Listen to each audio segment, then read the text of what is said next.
Glenn James was a homeless man living on the streets in Boston, not a penny to his name.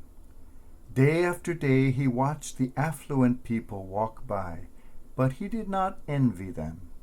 God, he said, has always been good to him.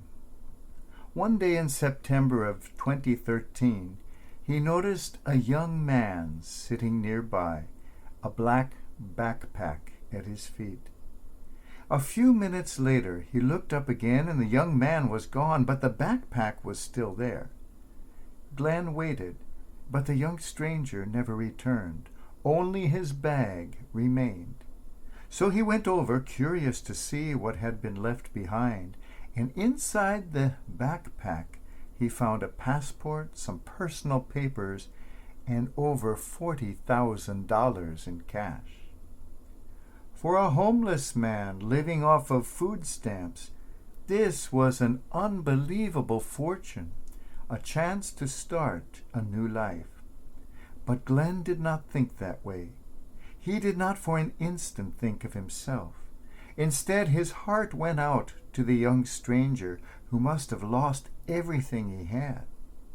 Immediately, he took the bag to the police, who were able to track down the panicked owner, a student visiting from China. The police commissioner honored the homeless man with a plaque, praising his extraordinary show of character and honesty. As he was getting into a police car to be driven to a homeless shelter, he was asked if there was anything he would like to have, anything at all. The homeless man looked up and said simply, "A world without war." Bryn and James Tudor are a gay couple living in England. After moving into a new home, they endured 3 years of constant harassment from a hate-filled neighbor next door who could not bear to have their kind in the neighborhood. The attacks became so intense that the police had to intervene against the brutal bully, who was fined and ordered to stop. He did not stop, but continued to terrorize them. They thought of moving away, but decided it would be wrong to give in to the bullying. It's a good thing for the bully that they stayed. One night the couple were awakened by the pungent smell of smoke. Looking out the window, they saw flames shooting out of the house next door, and the terrified bully and his family huddling together on the roof, desperately screaming for help as their house burned down.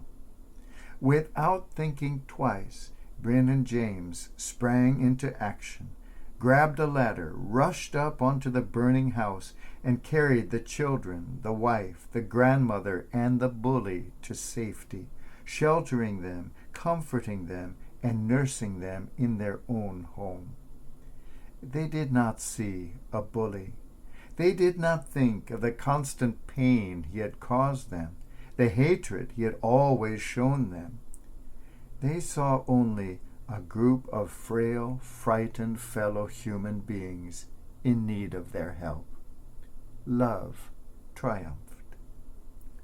Rais Bhuyan came from Bangladesh and was working hard at a gas station in Texas.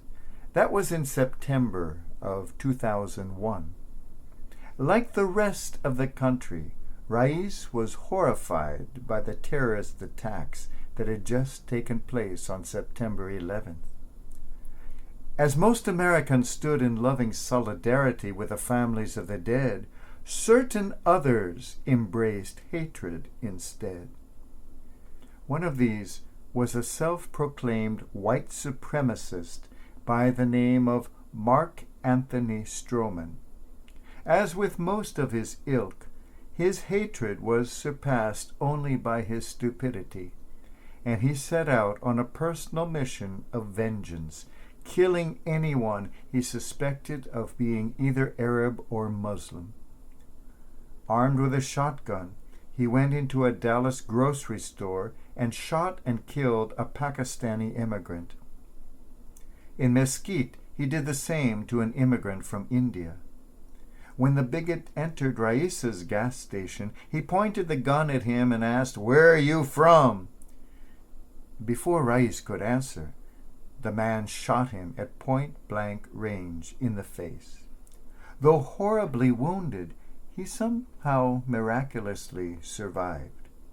When Mark Stroman was captured and sentenced to death for the other murders he had committed, incredibly, it was Rais who took up the cause to prevent the execution of the man who hated him and had tried to kill him.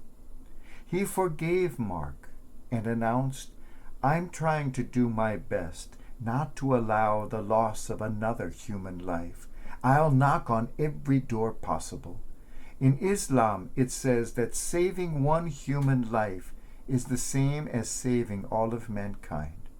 Since I forgave him, all those principles encourage me to go even further and stop his execution and save another human life.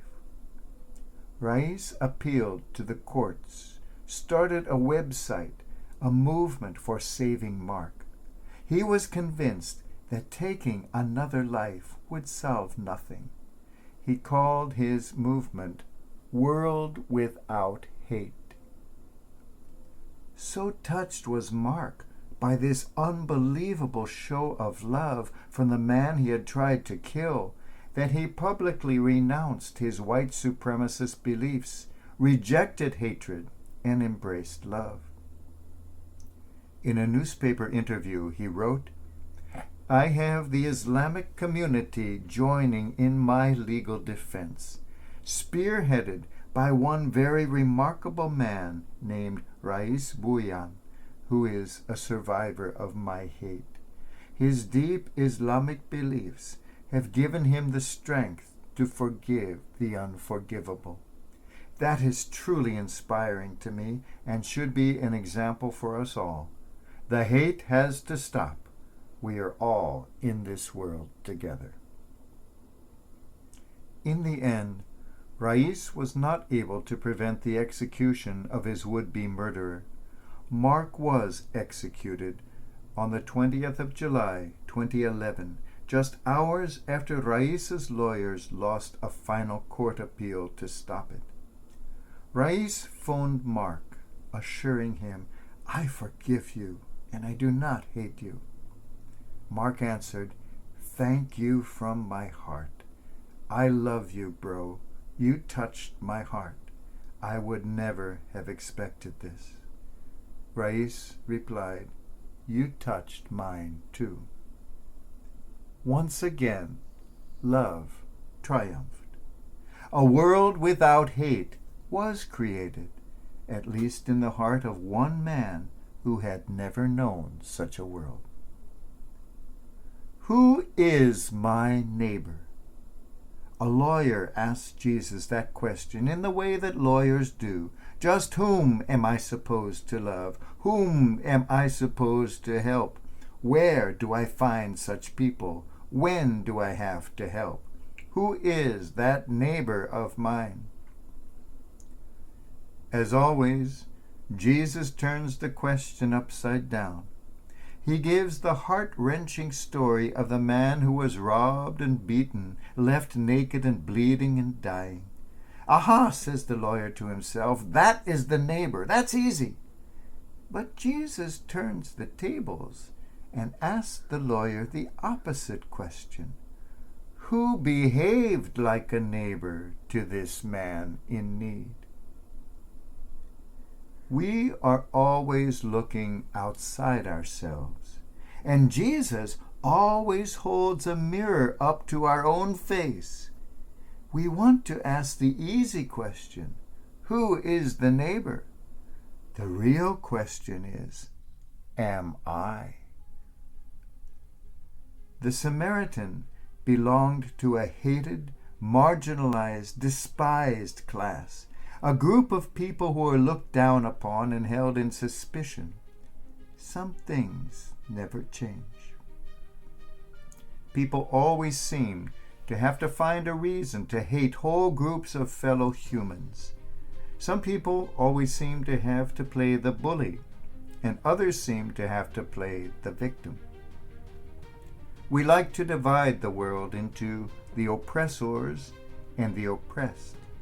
The amazing thing about the Good Samaritan on the road to Jericho, about the good homeless man in Boston, about the good couple in England, about the good gas station attendant in Texas, was that they refused to see the oppressor in the other and refused to see the victim in themselves.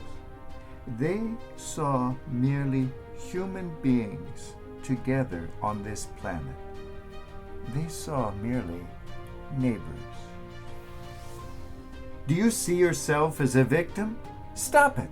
Who isn't sometimes? Do you see yourself as a bully, a bigot, an oppressor? Stop it. No one escapes that either. You were not born to be a victim. You were not born to be an oppressor. You were born to be a neighbor. Let's stop asking the wrong question. Who is my neighbor? Where is my neighbor? It's not up to me to decide who is a neighbor. It is up to me to decide to be a neighbor. Let's start today.